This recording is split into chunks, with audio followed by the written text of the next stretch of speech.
Bonjour, c'est Gilles sur boursicoté.com. Voici l'analyse technique Forex et matières premières pour cette séance du jeudi 5 juin 2014.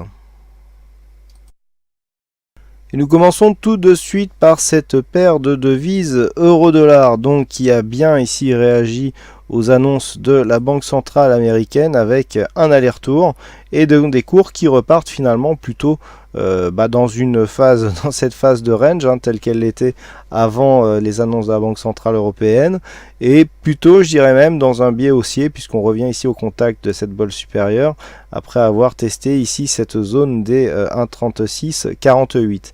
Alors sur l'analyse euro-dollar écrite, je vous avais indiqué que il y avait un signal ici baissier avec un objectif relativement plus bas.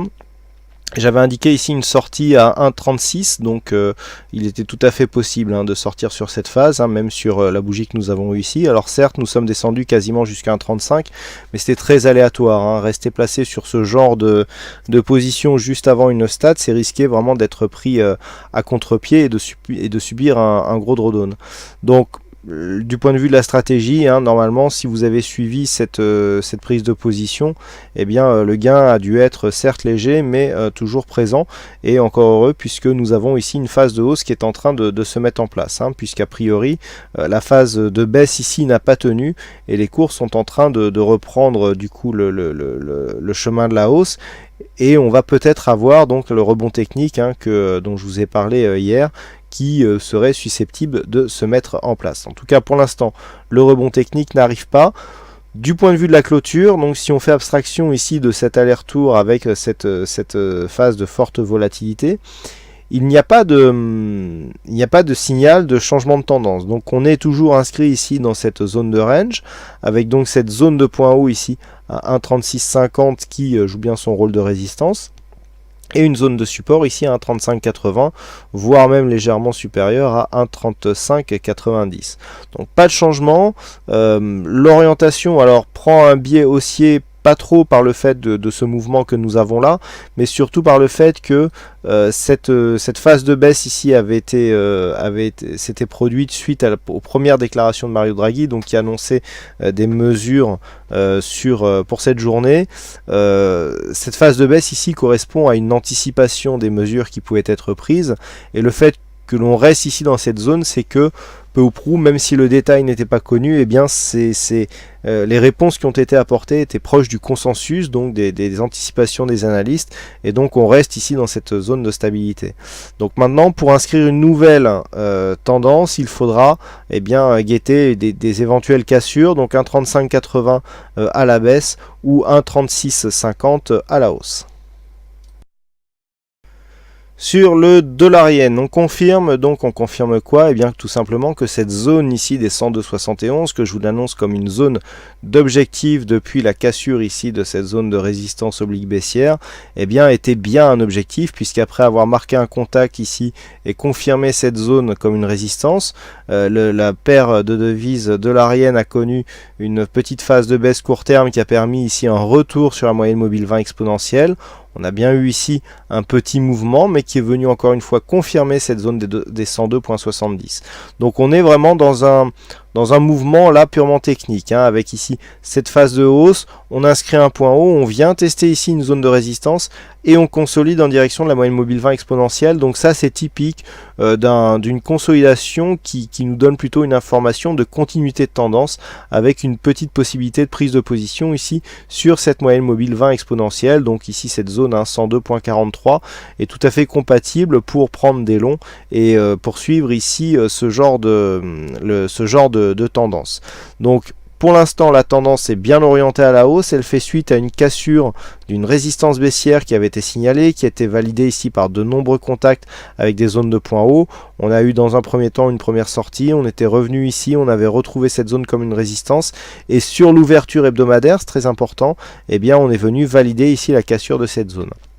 Donc pour l'instant, on est sur une phase court terme au sein d'une tendance qui reste orientée à la hausse. D'ailleurs, si nous traçons les retracements de Fibonacci de cette tendance court terme, voilà ce que nous allons avoir, donc toujours sur la tendance directe ici.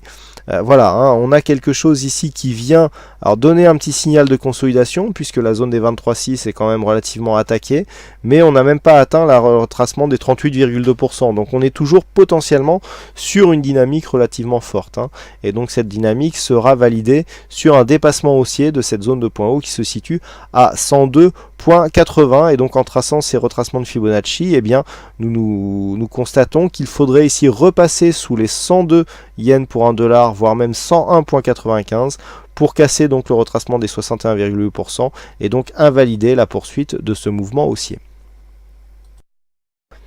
Et c'est peut-être finalement sur l'or que les mouvements ont été le plus intéressants, hein, puisque nous l'avons vu sur l'euro-dollar, eh bien, par un aller-retour, il n'y avait pas grand-chose à se mettre sous la dent. Sur l'or, eh bien, nous avons ici cette zone des 1240 $ l'once qui reste, qui s'impose ici comme zone de support, et donc un retournement qui est en train de s'effectuer, puisque suite à plusieurs tests donc sur cette zone, eh bien, on vient attaquer ici la moyenne mobile 20 exponentielle. Depuis que nous étions partis ici sur cette tendance, il n'y avait plus eu de contact avec la bande de Bollinger supérieure. Même sur cette phase ici, on restait sous la moyenne mobile 20 exponentielle. Le fait de casser ici avec force cette zone et donc de marquer ici une bougie hors bol, eh bien, nous indique un signal de retournement de tendance, puisque là clairement on est en train d'imprimer un début de dynamique haussière sur l'or. Donc pour l'instant avec un rebond qui ne permet qu'un contact ici sur le retracement des 23,6% de Fibonacci, sur une cassure ici de cette zone, hein, puisque cela correspond aussi à la moyenne mobile 50, eh bien l'objectif sera cette zone ici des 1265 $ l'once, hein, puisqu'il s'agit d'une zone ici où l'on retrouve le retracement des 38,2% de Fibonacci et une zone horizontale qui était déjà identifiée comme zone significative. Donc sur ce début de tendance, on a ici la probabilité d'avoir un contact sur un contact prochain, donc sur la zone des 1265 $ l'once. Alors attention, on a une configuration ici en